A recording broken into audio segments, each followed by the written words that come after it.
Welcome to iAMradio. Tonight, I will be talking about fear. And let me just take a second, get my center.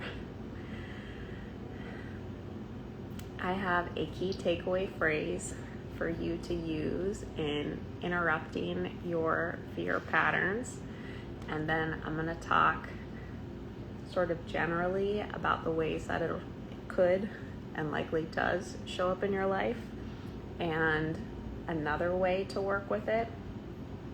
And if you have any questions, if there's anything specific that you're working on that you would like me to speak to, just say it. All right, great to see everybody here. Hi. The safe word for today is, I mess up several of those letters in writing backwards. Walk to the river and jump in. This will be your key takeaway for today. I don't know if that's what you meant by safe word, but that will be the strategy you can use to interrupt the ways that fear shows up in your life. So, in your modern day living, you likely aren't thinking, I'm afraid. What you're likely hearing is, I'm worried about that. I'm anxious about this. I'm stressed about that. What if this happens? What if that happens? What if I tell them like this? What if I do that? Maybe I can understand what happened so I can explain it so they don't think it was my fault. Hey guys, hey Randy. Very rarely will you hear what you actually feel. Instead, you will have a projection of that emotion onto something else. So if you're angry, you'll think that you're angry at somebody else, but likely you're sad in some way about what that might mean about you or some other things. So the whole explore your emotions and thoughts topic is one of my faves, and a lot of the broadcasts so far talk on that. I'm going to zero this on more worry type, anxious type thinking. And to me, that is like more of an agitation. So things are moving faster, things feel overwhelming. There's a lot of energy in the system. So people, when they're having an experience like that, they usually say they're anxious. And I like to use these because words can be troublesome when you're starting to unpack yourself and take ownership of your experience. If you're identified with the word, you might miss what's actually there for you. Anxious, anxiety, those are big words. If you haven't unpacked it yet, I would. And that unpacking it looks like asking, well, when I say that, what do I mean? What am I actually feeling? What is that around? When you use anxious, you might have prior anxious experiences attached to it, meaning really bad episodes of feeling out of control with your mind, or really scared about what was coming, or what was really uncomfortable. And so when you use the word anxious to describe your current experience, you'll do a callback or a throwback to that time that really sucked, and it might magnify the feelings that you're having right now.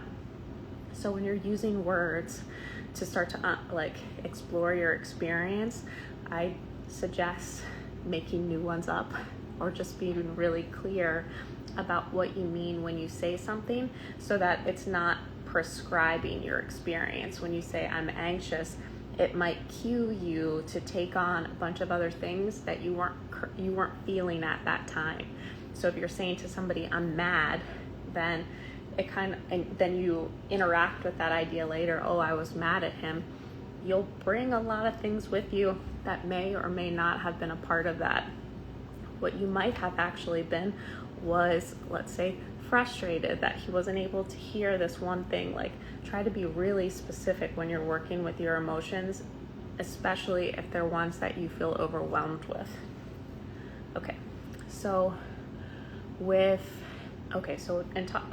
My point I was started with on that rant was, you likely experience fear and know that it's fear when it's more anxious. But this would also be, oh, are you there? Are you there? Oh man, if you're there, I would love to. Are you there? Okay. I can only see when people come in. I can't see when they leave. And okay, so I was saying that you may experience this type of agitation and recognize fear with anxiety, but it might also occur to you as more depression. And that is like the weight of it is so much, the fear is so much, your disempowerment is so much that you might feel it like heavy. So I'm going to talk about it like if this is your experience for anxious thinking, but it could very well be for depressive.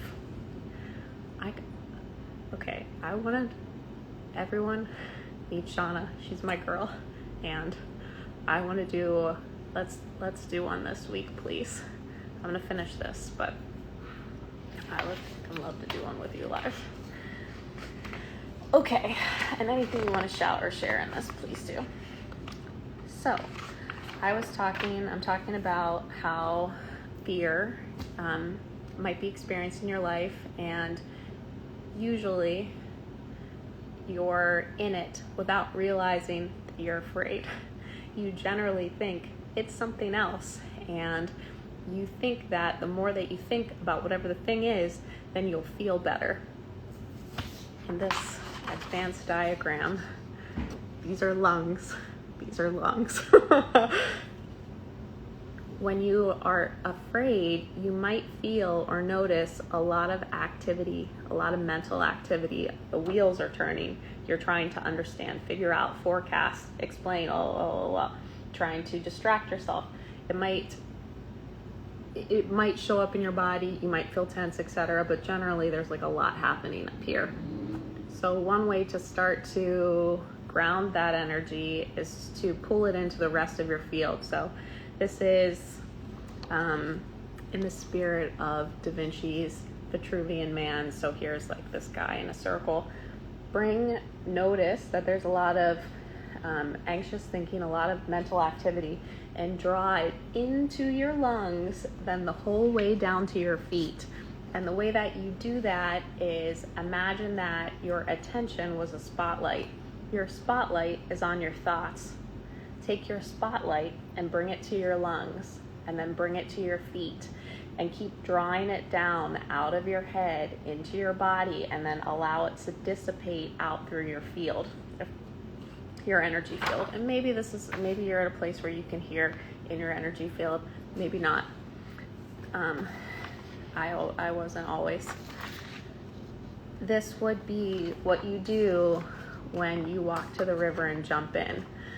So with fear, what I found is you can burn that shit off. If you keep it in your head, it'll stay in your head. But if you bring it into your body, you can burn it off. Walking to the river is something like you can do just the jump in portion, which is what I just talked about. So have a physical relationship with what's happening, or you can do this mental portion first, walk to the river. So walking the fear out means if you have some thought that's circling, I'm afraid that they're going to find out this. I'm afraid that I'm going to lose my job. I'm afraid I'm not going to be able to pay for this. I'm afraid of blah, blah, blah. Worry. What if this, blah, blah, blah. Bring it out. Say, what is it? What am I afraid of? And then you take it by the hand and you walk it to the river. And that means you ask it questions. You say, okay, what are you afraid of? Oh, you're afraid that they won't like you then. Okay. And you keep asking, and then what, and then what, and then what? Oh, if they don't like you, and then what? Well, then I might feel uncomfortable when I go there. And then what? Well, then I guess I could go somewhere else. And then what? Well, I guess I could meet new people there. Or let's say that there isn't an alternative. Well, I guess I'll feel uncomfortable there. Okay. That would be the feeling for you to bring into your body and out. Feel the feeling that you're afraid to feel. Make it real right now and draw it into your body. Allow yourself to fully experience it. Maybe it's discomfort, embarrassment, shame, anger, sadness, grief, loss, whatever it is. Bring it into your body. Give yourself over to it. That's the river. So you jump in the river, which is the same as emotion. water is synonymous with emotion. A lot of different, schools of thought or spirituality, symbolism stuff. So you walk yourself to the river, hear what you're afraid of happening, take it the whole way till you get to the feeling that you're afraid to feel, and then jump in it. Give yourself over to it. Take the spotlight from the thoughts, bring it into your lungs, down to your feet, and allow the feeling to dissipate out. When you're doing this, so you could also do this. Let's say that your relationship to this is more, your relationship to your anxious thinking is more physical. So you feel anxious and you're like, I'm going to do something. I'm going to clean the house. I'm going to eat. I'm going to check on Instagram. When you notice the impulse to do something that you know doesn't really have a point or isn't supportive or is there to distract you, stall the impulse and bring yourself to the feel. Okay, oh wow, I'm uncomfortable. This is uncomfortable. I'm uncomfortable. I feel it in my lungs. What do my lungs feel like right now? What does it feel like in my belly? Can I feel my belly button? Can I feel my stomach? What do my underwear feel like? Can I feel my hips? Can I feel my thighs? What do my kneecaps feel like? What do my socks feel like? Can I feel my shoes? Bring yourself the whole way into your body. Try to feel what you have going on. And then imagine like this field, the circle around you, and try to feel the field. I guess I can do this here. Sometimes I get excited about things that come to me that I think are clever, and I don't want to be distracting with them, but the quantum field. Oh man, I wrote it upside down, but not backwards.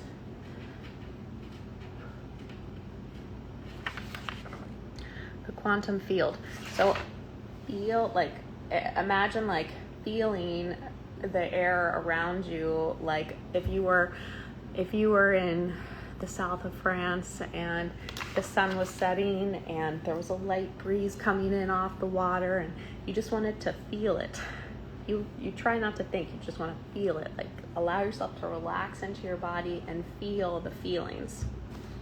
Okay, people who are there, what are your questions, thoughts, comments, hesitations, resistance to any of this? I'm going to roll it back to the top. This is the end of the topic for today. So from the top, we feel afraid. It shows up to us as anxious or depressive thinking. We generally try to solve that by following the thoughts. You're scared, and then you think, well, if I think my way through the problem, or I keep reciting what I said or what they said, or if I try to figure out, you think that will alleviate the discomfort. For this protocol, what you do is walk, which means ask yourself what's there. Oh man, I'm thinking a lot right now. What am I afraid of? Oh, I'm afraid that they don't like me. Okay, great.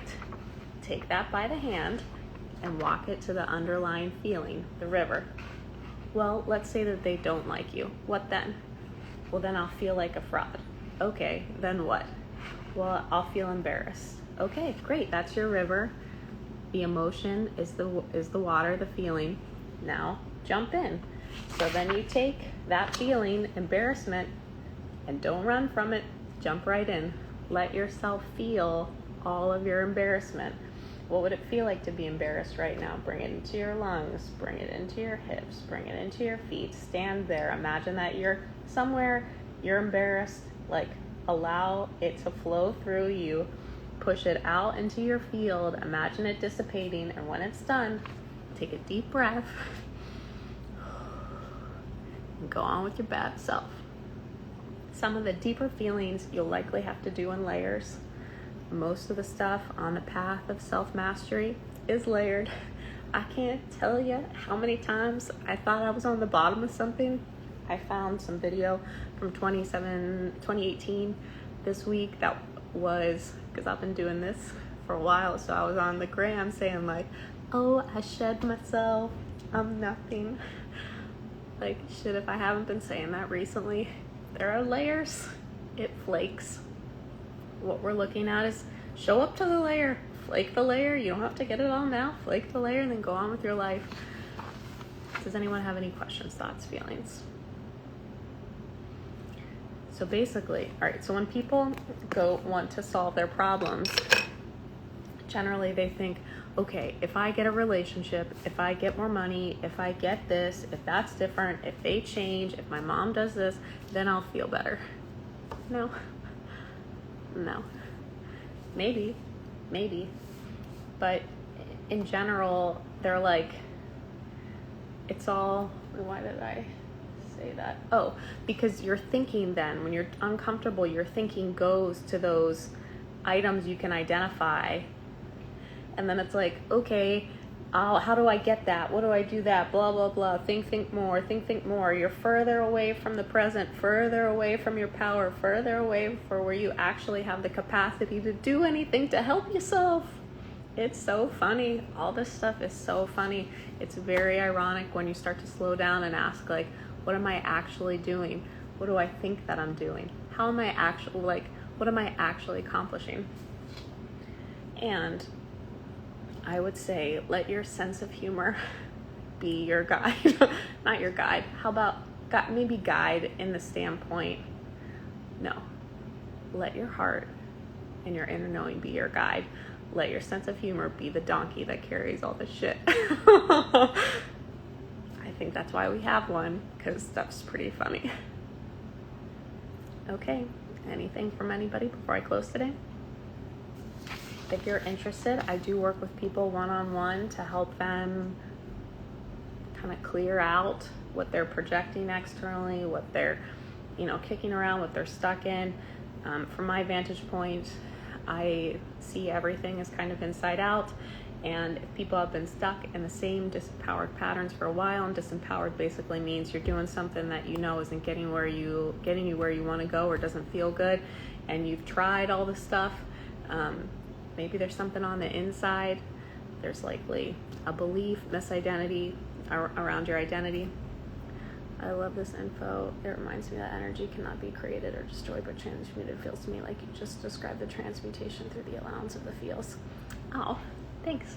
That's a really great way to explain it. Would you like, no pressure if you don't want to, but if you want to hop on, I'd love to have you. Just say hi. Think about it. So I work with people one-on-one and help them connect with their sense of calm, their peace, their own voice, and I'd love to do that. All right, great. Okay, that's all I have for today.